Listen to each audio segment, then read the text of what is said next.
Hello friends, एक बार फिर से स्वागत है आपके अपने YouTube channel home grown PCS में।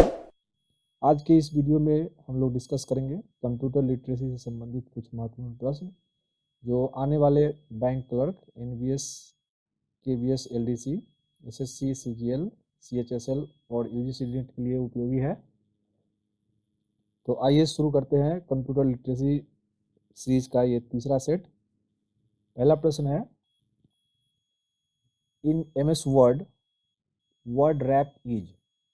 वर्ड रैप एक ऑप्शन है, उसके बारे में यहाँ पर पूछा जा रहा है। तो वर्ड रैप ऑप्शन एक्चुअल में है क्या, ये पहले देख लेते हैं। जैसे हम टाइपिंग स्टार्ट करते हैं तो टाइपिंग करते करते जब हमारा लाइन कंप्लीट फिलअप हो जाता है और विंडोज़ की जो एज होती है उसको जैसे ही टच करेगा तो ये लाइन जो है ना दूसरी लाइन में जाकर कंटिन्यू हो जाएगी। मतलब बिना कोई की हिट किए हुए, बिना इंटर प्रेस किए हुए यहाँ से लाइन जो है यहाँ से यहाँ आ जाएगा और यहाँ से फिर दूसरी लाइन स्टार्ट हो जाएगी। तो पहले प्रश्न का सही उत्तर हो जाएगा option C, feature which automatically places a word on next line.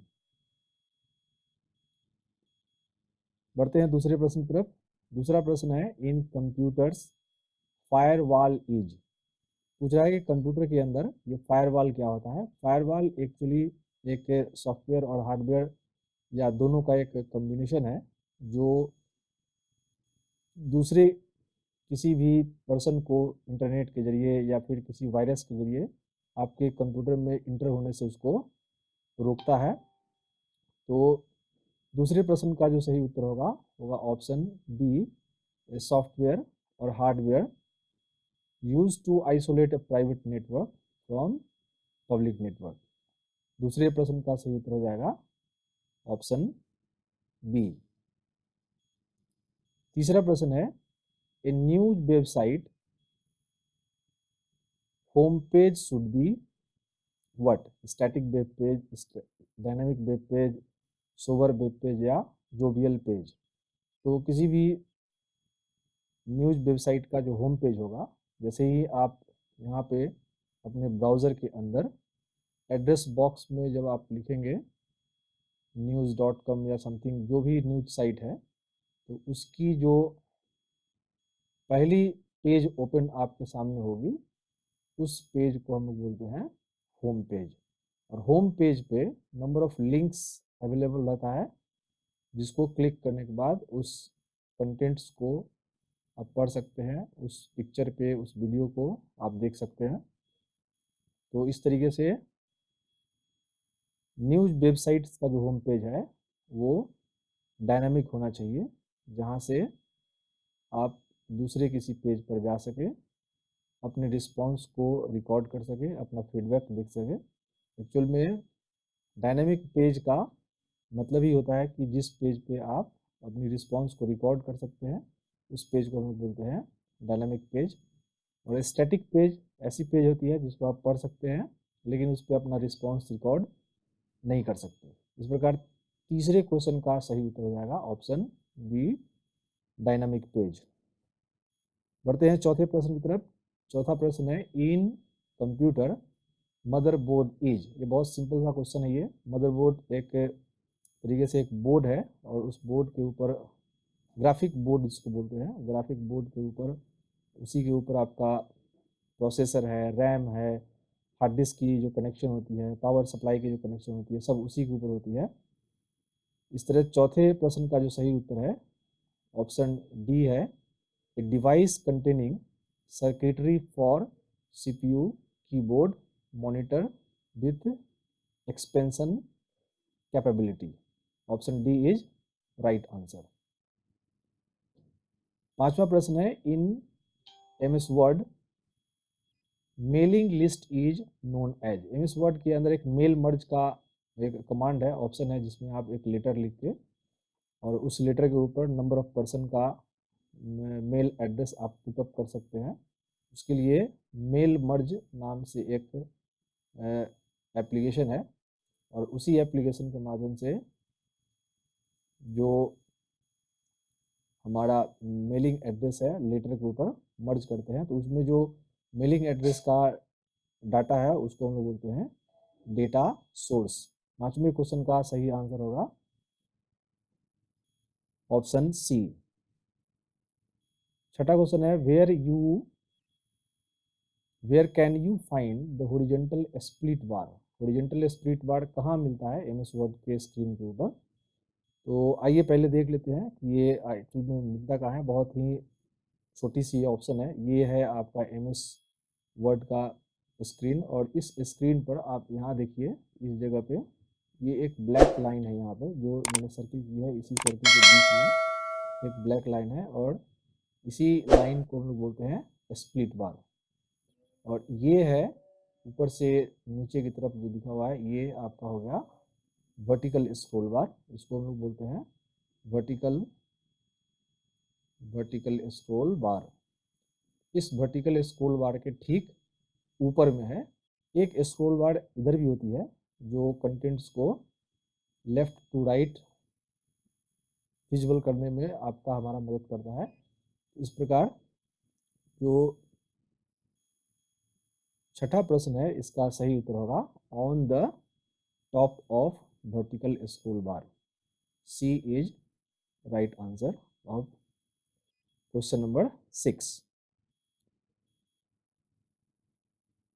सातवां प्रश्न है what process should be use to recall the document saved previously. ये बहुत सिंपल सा प्रश्न है, इसका उत्तर होगा ऑप्शन सी ओपन। किसी भी डॉक्यूमेंट को जिसको आपने पहले से सेव कर रखा है हार्ड डिस्क के ऊपर तो दोबारा से उसको पढ़ने या देखने या एडिट करने के लिए ओपन कमांड का यूज किया जाता है। आठवां प्रश्न है in MS Excel when copying a formula to a new cell.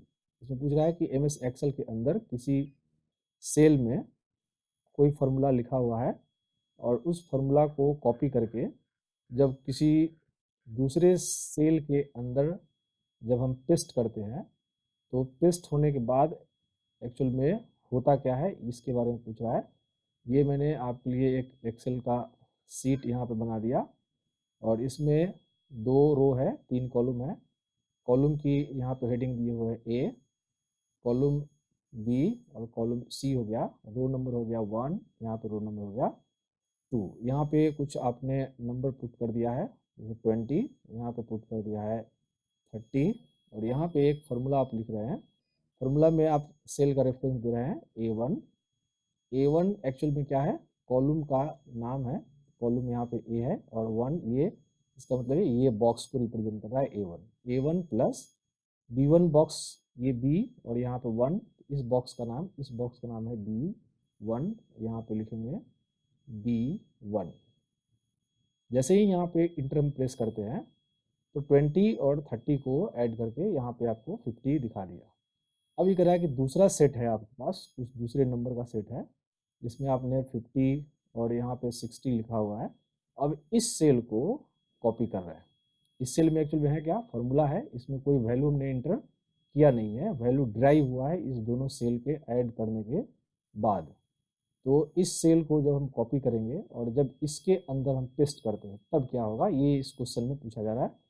तो जैसे ही आप इसमें पेस्ट करेंगे तो यहाँ पे ये जो फॉर्मूला है ये अपने आप चेंज हो जाएगा A2 प्लस B2 के रूप में और A2 और B2 सेल में जो नंबर है उसको जोड़ देगा, उसके अंदर जो वैल्यू है उसको जोड़ दिया और 110 इसमें आपको दिखा दिया। तो आपने यहाँ देखा जैसे ये जो सेल है ना ऑटोमेटिक एडजस्ट हो जा रहा है दूसरे सेल में जैसे ही हमने उसको पेस्ट किया। तो ये जो एड्रेस का तरीका है लिखने का ये रिलेटिव एड्रेस है। A1 रिलेटिव एड्रेस है, B1 रिलेटिव एड्रेस है, ये सारे रिलेटिव एड्रेस है। तो ये ऑटोमेटिक एडजस्ट हो जाता है, इसलिए 8वें प्रश्न का सही उत्तर हो जाएगा option B. Relative cell reference are automatically adjust in newly copied cell. 8वें प्रश्न का सही उत्तर हो जाएगा ऑप्शन बी। एक और एड्रेस का टाइप है जिसको हम लोग बोलते हैं एब्सोल्यूट, वो डॉलर साइन से शुरू होता है $A $1। यदि कॉलम हेडिंग से पहले डॉलर और कॉलम के नंबर से पहले डॉलर है ये जो एड्रेस का तरीका होता है इसको बोलते हैं एब्सोल्यूट एड्रेस। नवा प्रश्न है, in MS Excel formula bar is use to. Formula bar का क्या यूज कर सकते हैं MS एक्सेल के अंदर? तो MS एक्सेल में जो फार्मूला बार है उसमें फार्मूला भी इंटर कर सकते हैं, फार्मूला को एडिट कर सकते हैं, डेटा सेल में इंटर कर सकते हैं। इस प्रकार 9वें प्रश्न का सही उत्तर हो जाएगा ऑप्शन डी। 10वां प्रश्न है, how many worksheet are there by default when we create a new MS Excel file. बहुत ही सिंपल सा क्वेश्चन है। इस क्वेश्चन का सही जवाब होगा ऑप्शन सी, 3 वर्कशीट एक वर्कबुक के अंदर खुलती है। 10वां प्रश्न है, in MS Power Point command that bring you to the first slide of your presentation. Presentation actual में क्या है? प्रेजेंटेशन में नंबर ऑफ स्लाइड्स होती है। नंबर ऑफ स्लाइड्स है, आपने एक प्रेजेंटेशन बनाया जिसमें मान लीजिए कि 5 स्लाइड आपने क्रिएट की है, और ये पावर पॉइंट का जो विंडो है उसके अंदर लेफ्ट साइड में आपको ये इस तरीके से मिनिएचर स्लाइड की मिनिएचर यहाँ पे दिखा रही है। मान लीजिए कि आप यहाँ पे इस स्लाइड पे अभी आप काम कर रहे हैं, और आपको एक ही बार में इस पहले स्लाइड पे आपको जाना है, फर्स्ट स्लाइड पे। इस स्लाइड पे आपको जाना है 5th स्लाइड से फर्स्ट स्लाइड के ऊपर। इसके लिए जो कमांड या शॉर्टकट की है वो है control home. Option C is right answer of question number 11। बढ़ते हैं 12वें प्रश्न की तरफ। 12वां प्रश्न है, in computer a comment in a program is an. ये कमेंट के बारे में पूछा है, किसी प्रोग्राम के अंदर जो कमेंट लिखते हो क्यों लिखते हैं? तो इस प्रश्न का सही उत्तर हो जाएगा explanation of what a program does. किसी भी प्रोग्राम के अंदर जो किसी टास्क को पूरा करने की जो लॉजिक जो होती है, वो लॉजिक को पढ़ने के बाद आप एग्जैक्टली ये अनुमान नहीं लगा सकते कि इस स्टेटमेंट से एक्चुअल में होता क्या है। तो इसी के साइड में हम लोग क्या करते हैं, कमेंट लिख देते हैं। यदि आप सी का प्रोग्राम लिख रहे हैं तो उसमें स्लैश का साइन आप दे दिया और यहाँ पे कमेंट लिख दिया। कमेंट जो है रीडेबल नहीं होता है, कंपाइलर इसको रीड नहीं करता है। ये सिर्फ यूजर के लिए है कि ये जो एक्शन यहाँ पे हो रहा है ये क्या काम कर रहा है। तो इस तरीके से 12वें प्रश्न का सही उत्तर हो जाएगा ऑप्शन बी। 13वां प्रश्न है, who design the first electronic computer ENIAC. पहले तो ये इनिएक का पूरा नाम आप जान लीजिए। इनिएक का पूरा नाम है इलेक्ट्रॉनिक न्यूमेरिकल। आई से हो जाएगा इंटीग्रेटर, ए से हो जाएगा ऑटोमेटिक, और सी से हो जाएगा कैलकुलेटर। इस कंप्यूटर का जो आविष्कार किया था वो किया था J Presper Eckert and John W Mauchly ने। तो 13वें प्रश्न का सही उत्तर हो जाएगा option C. John von Neumann जो कंप्यूटर बनाया था उसका नाम था इडवैक, ई डी वी ए सी। इसका पूरा नाम है electronic discrete variable automatic computer. Joseph M Jacquard, इन्होंने पंच कार्ड बनाया था। पंच कार्ड एक कंप्यूटर में स्टोरेज के रूप में डिवाइस का यूज किया जाता है, पंच्ड कार्ड।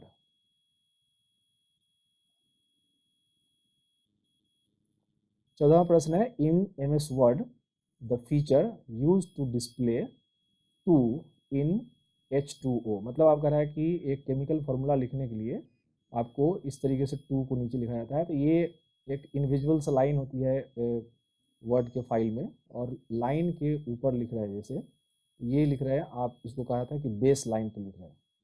तो बेस लाइन पे आपने लिखा H, लेकिन बेस लाइन से थोड़ा सा नीचे आके लिखना है आपको 2, और फिर बेस लाइन पे आपको लिखना है O। तो बेस लाइन से नीचे लिखने के लिए जो ऑप्शन अवेलेबल है MS वर्ड के अंदर वो ऑप्शन है सबस्क्रिप्ट। यदि इसी जगह पे ऑप्शन होता कि आप A स्क्वायर लिखिए, तो A को आपने लिखा कहाँ पे, बेस लाइन पे। ये है आपका बेस लाइन, और बेस लाइन से ऊपर थोड़ा सा ऊपर आपको 2 लिखना है स्क्वायर के रूप में। तो इस जगह पे इसका आंसर हो जाता सुपर स्क्रिप्ट। सुपर स्क्रिप्ट के माध्यम से आप बेस लाइन से ऊपर लिख सकते हैं, और सब स्क्रिप्ट के माध्यम से बेस लाइन से नीचे लिख सकते हैं। 15वां प्रश्न है, और इस वीडियो का आखिरी प्रश्न है। इस प्रश्न में है, an error in software is called as bug. मतलब एरर वर्ड को, और एरर वर्ड का एक ऑल्टरनेटिव वर्ड है जिसको हम लोग बग बोलते हैं। ठीक उसी तरीके से जो यहाँ पे एक वर्ड लिखा हुआ है गार्जियन, गार्जियन वर्ड के लिए कौन सी वर्ड ऑल्टरनेटिव होती है? गार्जियन मतलब यहाँ पे होता है कि जो सिस्टम है उसके अंदर एक छोटी सी एक फॉल्ट है, और इस वर्ड का जो ऑल्टरनेटिव है, जो गार्जियन वर्ड है, इसका ऑल्टरनेटिव वर्ड है glitch. Glitch is the alternative word for guardian. यहाँ पे ये वीडियो समाप्त हुआ। आशा करता हूँ कि ये आपको पसंद आ रहे होंगे।